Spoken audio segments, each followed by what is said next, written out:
Good evening and welcome to St. Anthony Falls Journal. Well, we're honored tonight that we have the United States Senator from Minnesota, one of the two United States Senators from Minnesota with us. Minnesota native, born and raised right here, I think in St. Francis, Minnesota, around St. Francis. Has a distinguished record of service, and so we're honored to have Senator Rod Griems. Rod? Thank you very much, John. My Welcome. pleasure to be here.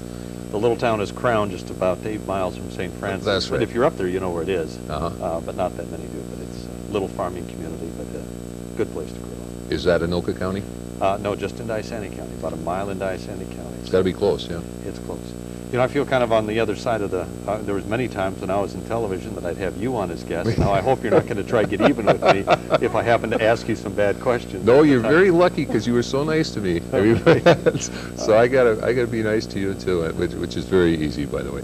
Yeah, like Yogi Berra said, this is deja vu all over again. That's right. I remember your show on Channel 9. It's a wonderful show called Focus. That's right. And you did public affairs. For 10 years, we appeared once every Saturday.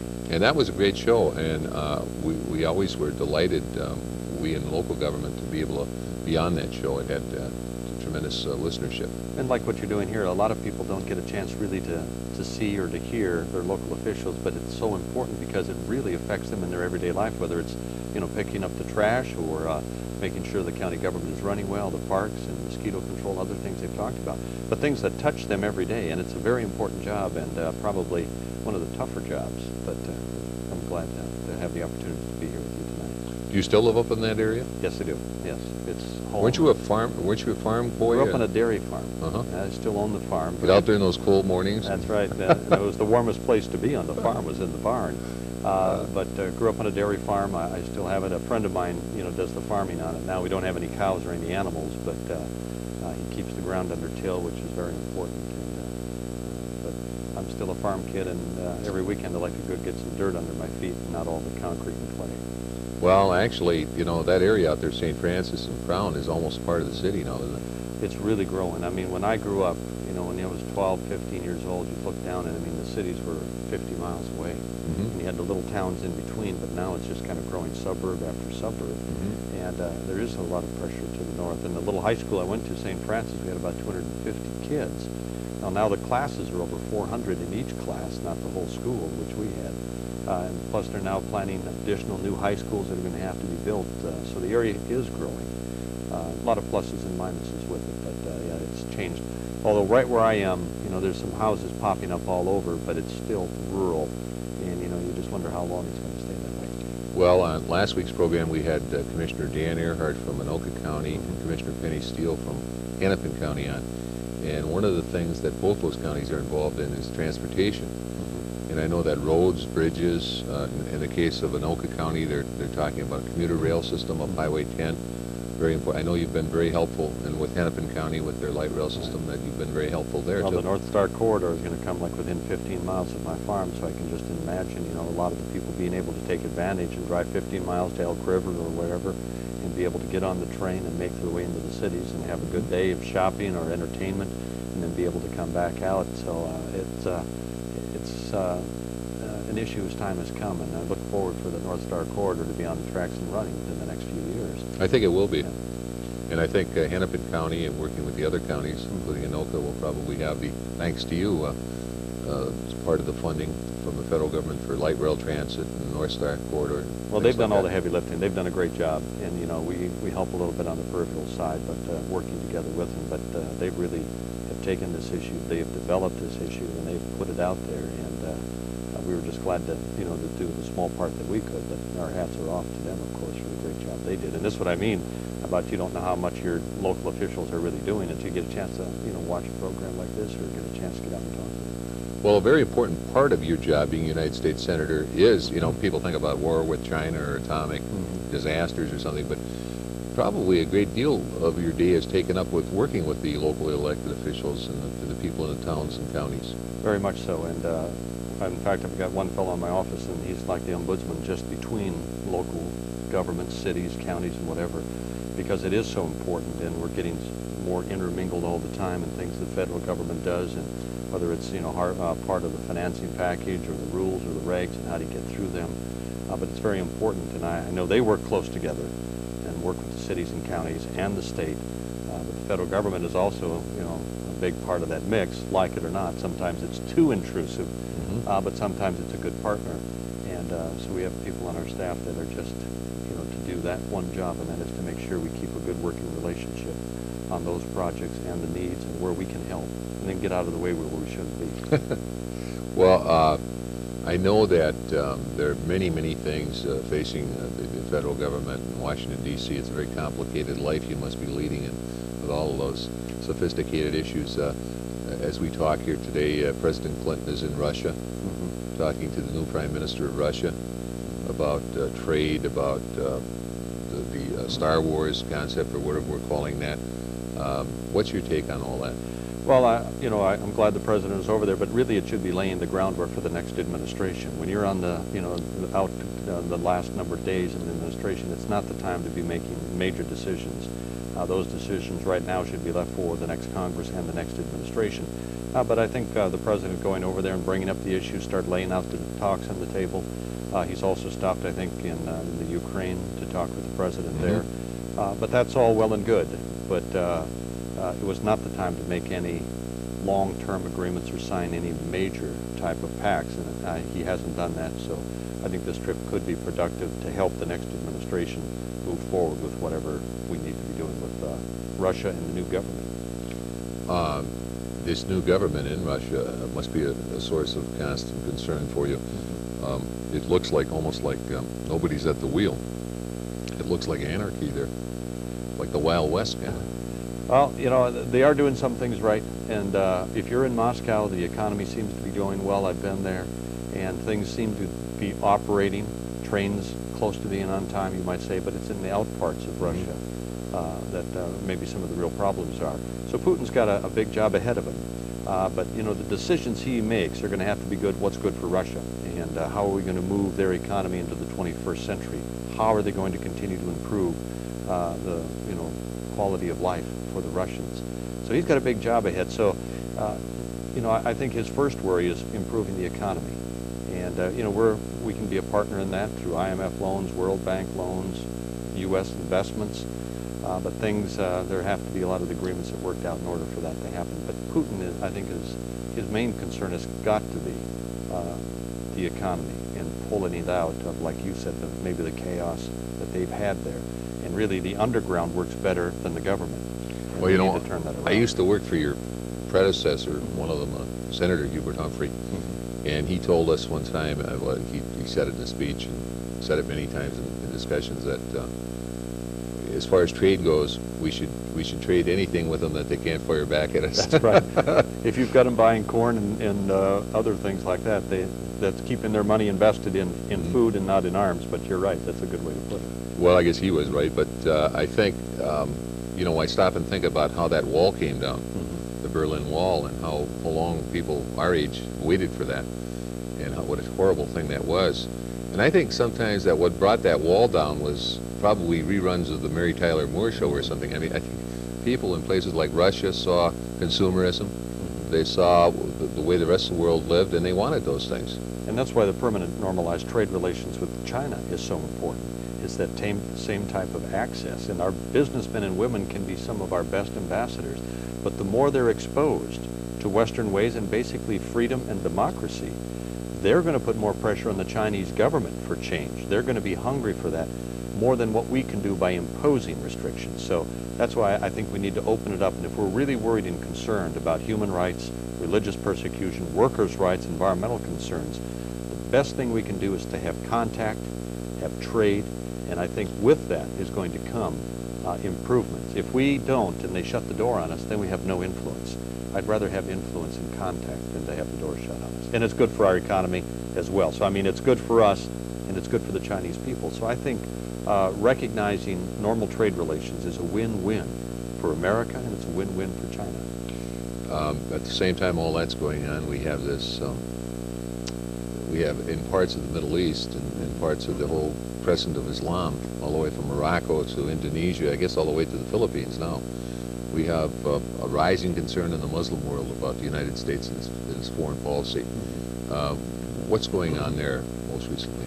Well, with, there's there's a lot of details there, but I think we've got really an administration, and without trying to, beat this president over the head, there's been a lot of concern with the Clinton administration and its foreign policy, and it's been kind of a weak policy or a flip-flop on a lot of the issues. And what the United States, and I've talked to people like Henry Kissinger, who's been around and served many presidents, and what you need is a good, strong, but stable foreign policy so that your friends and your foes alike know exactly where you stand on the issues, know exactly what your reaction is going to be, whether in all circles, whether it's in trade, whether it's in human rights, whether you're invading your neighbor or whatever it is, but they will know exactly where you stand.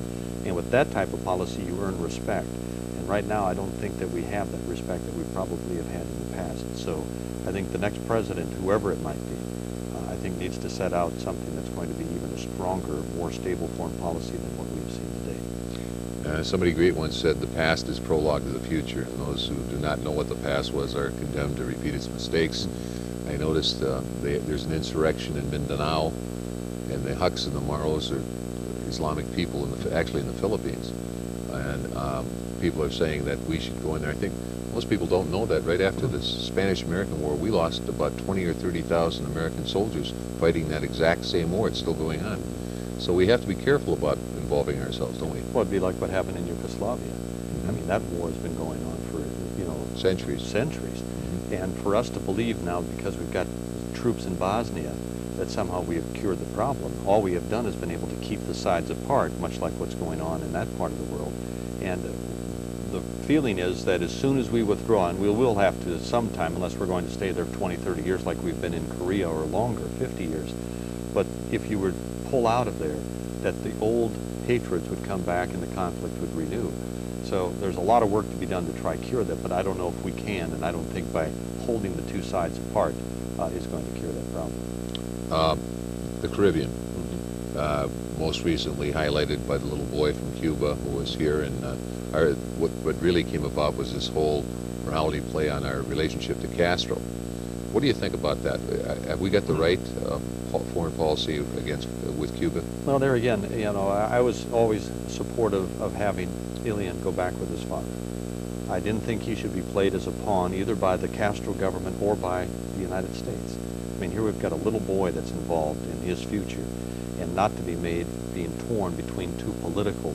I mean, he's gotten caught up in we've had hatred for 40 years against Mm-hmm. Castro. But now it's gone on so long. I mean, this should have been taken care of before Christmas, before the end of the year. But having it drug out this long, now it's going to be very hard. I mean, he's been here 7, 8 months now. His father is here.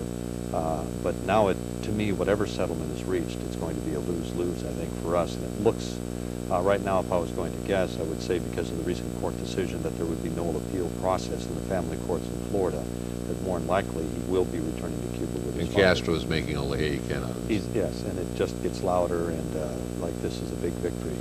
And there are some Cubans in Miami that have such hatred of Castro that I think kind of clouded what was going to happen to this little boy. And I know that was my biggest concern, was what was going to happen to him. But also my concern for Cuba and what our relationship is going to be. Castro is going to be gone someday. We're not really Doesn't seem like it. It doesn't seem like it. But we haven't really cultivated those relationships. I mean, this embargo has been on for 38, 39 years now. And I've been part of a bill along with Chris Dodd of Connecticut, trying to lift at least for food and medicines. That looks like it's going someplace this week. And I think that's going to be brought back. And having assurances from a lot of the non-governmental organizations, a lot of the church services that are there, that they will help direct this aid. But we really need to have that contact with the people, because once Castro dies or leaves office, will he be replaced by another Castro? Will some other general in the army quickly assimilate or assume control and unite and have the power? And are we going to go another 38 years? We really need to make sure that we have a transition from a dictator to a democracy. And again, it's kind of like what I mentioned about China. If you don't have access, you have no influence. And I think we need to have that kind of influence to cultivate in order to have, hopefully, a better future for the Cuban people. I think you're right about that. Let's shift gears for a minute, if we may, Senator. You grew up on a farm. The #1 industry in the state of Minnesota is still the production of food and fiber and agribusiness. What's our future there? We're still, American farmers are still the best producers in the world, and we have some of the highest quality foods on the market. And many countries around the world, China is one of them, would prefer to buy from the United States, whether it's corn, soybeans, pork, or other types of products.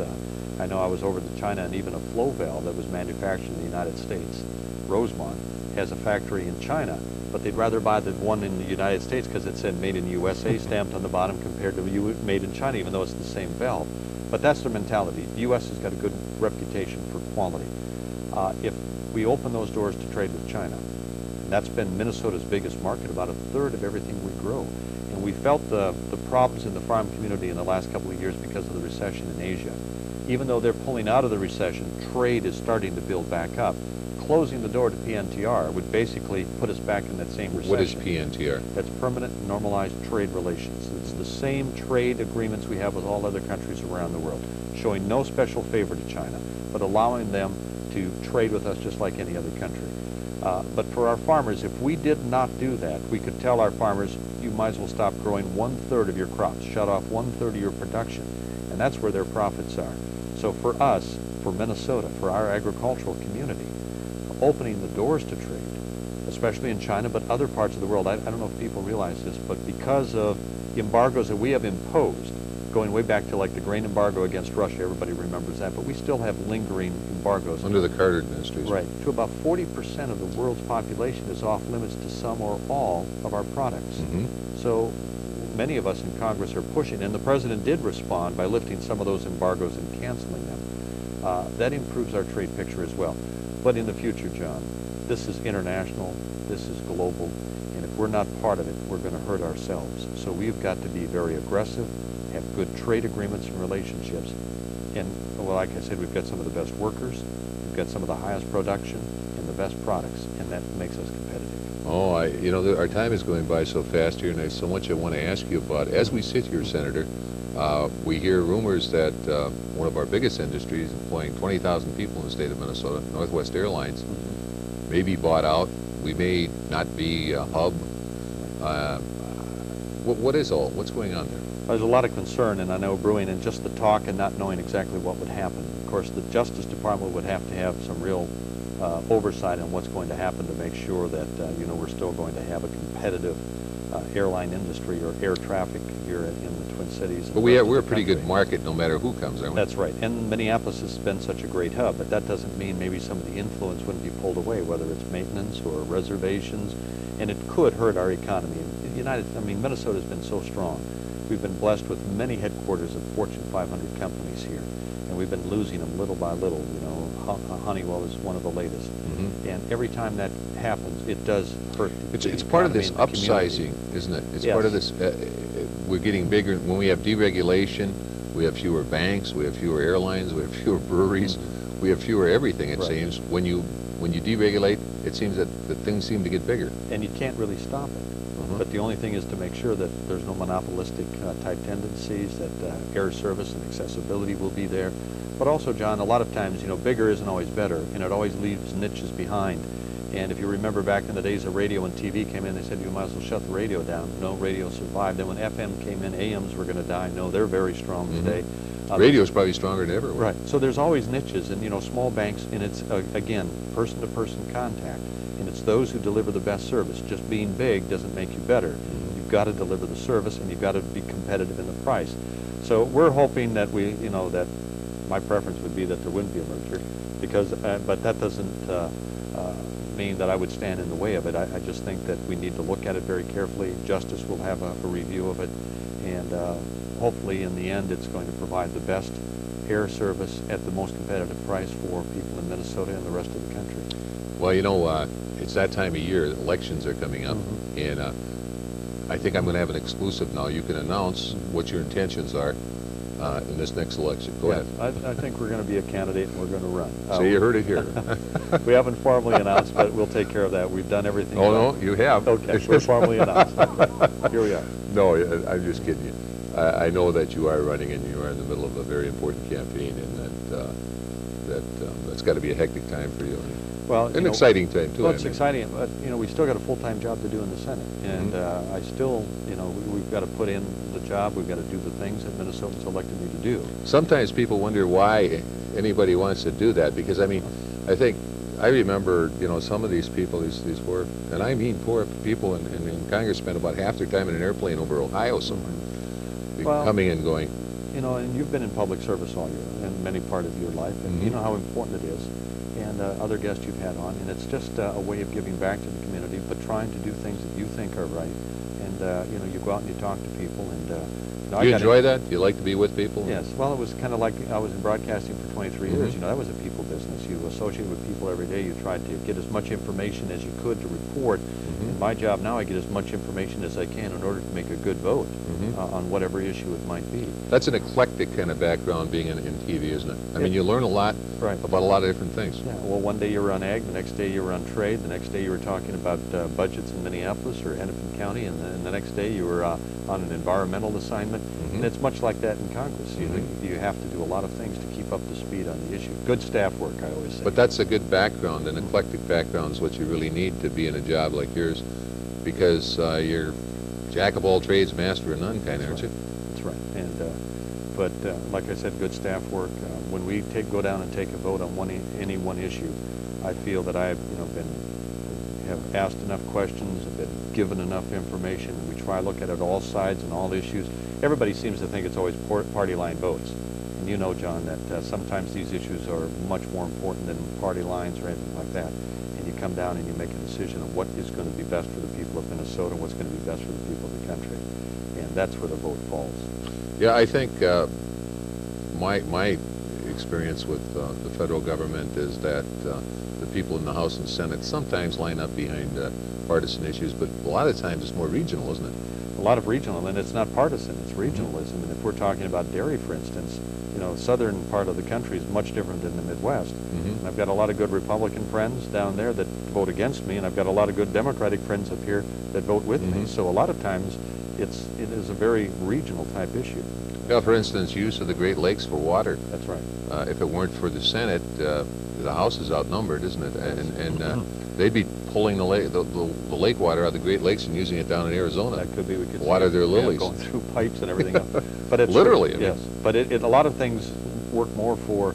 A lot of things people don't realize. It's not all this harsh partisan, and a lot of things get done. There are some very high-profile issues. I mean, we can talk about taxes. We can talk about regulations. We can, talk about health care and some of those, where we all want the best health care. We all want good education for our kids. We all want a good environment. But we have different ideas on how to accomplish that job. You know, you and your wife don't agree on everything either, and neither do we. And that's good for the country. Debate is healthy. It's not a negative. And I don't think going to the floor and debating somebody with a different view and opinion is bad. I think it's healthy. It gives two sides. We come together in the end and hopefully make a good decision for the country wherever the votes fall.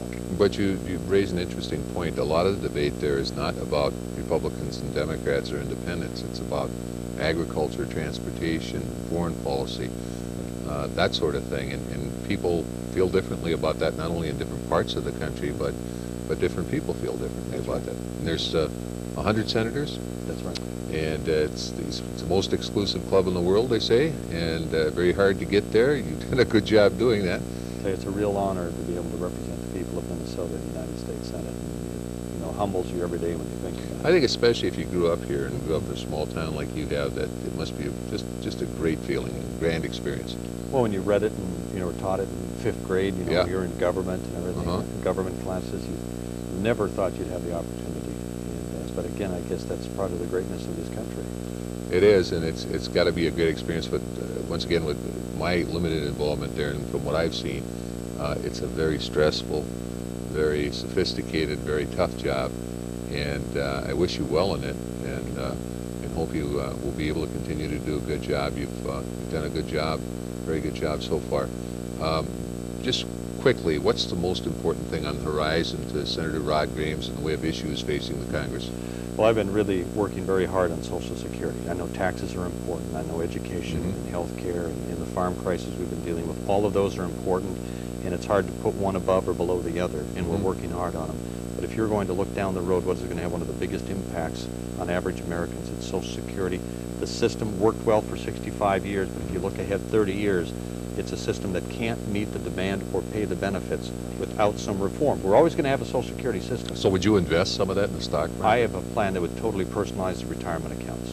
We have some that would do partial and some that would do none. I mean, George W. Bush, as a presidential candidate, is saying that we should have an ability to have some investment in the market. Al Gore is saying, no, we want status quo. So it's, again, there's a healthy debate. It doesn't mean that we should be at each other's throats or call one plan risky to the other. Let's debate it. Let's have it on the floor. And But see nobody how- ever gets their way. Everybody gets, if they're lucky, a little a piece, don't little they? bit. But as long as it turns out to be, not for my political career, but what's good for America's future, my kids, your kids, that's who I worry about. Is it going to be there for them? That's it. We might, you know, at my age, I might skate out of here without any problem. Mhm. But what do I leave behind Mhm. for, you know, the next generation and so forth? So Mhm. that's my biggest worry. Well, that is a very important issue. Do you have a telephone number where people can reach you? And My Anoka office is area code 612. You got to give those numbers because there's so many area Sure. codes. 612, and the number is 427-5921. let's just give that once more, Senator. 427-5921. And people can call you, and your staff will, if they have problems, Right. And try to help them. And we're, you know, close by. So yeah, any information you need, any questions or concerns, we'll of course try to do it. You know, that's one of the biggest jobs of the office, and that is constituent service. Do you encourage people to visit you when they're in Washington? Very much so. It's always great to see them, and they have little pins they haven't put on the maps, and I've got a map of Minnesota just about covered with pins because So they could call your office in Anoka Washington, or or- Washington and line up a visit where they Right. could see you or your staff. that's right. And we try to get them a tour of the Capitol if they're going to be there and stuff. So, but it's great to see Minnesotans come out there and to give them an opportunity to, you know, when they come in, the Capitol is a beautiful building. And if you work there every day, you might kind of overlook that a little bit. But it's to look at the faces of young people and old people who just amazed because it might be their first trip to Washington, and it's just a great feeling to see them and the respect they have for their government. Well, we hope we see you again, Senator. Okay, thanks, It's been a John. great time here you spent with us, and thank you very much. We've run out of time. It went so fast. We hope you'll come back and see us again. I'd like to do that. And Thank good you, luck John. to you, sir. Thanks so much. Thank All the you. best. Thank I you. hope you'll join us again next week for St. Anthony Falls Journal. Thank you.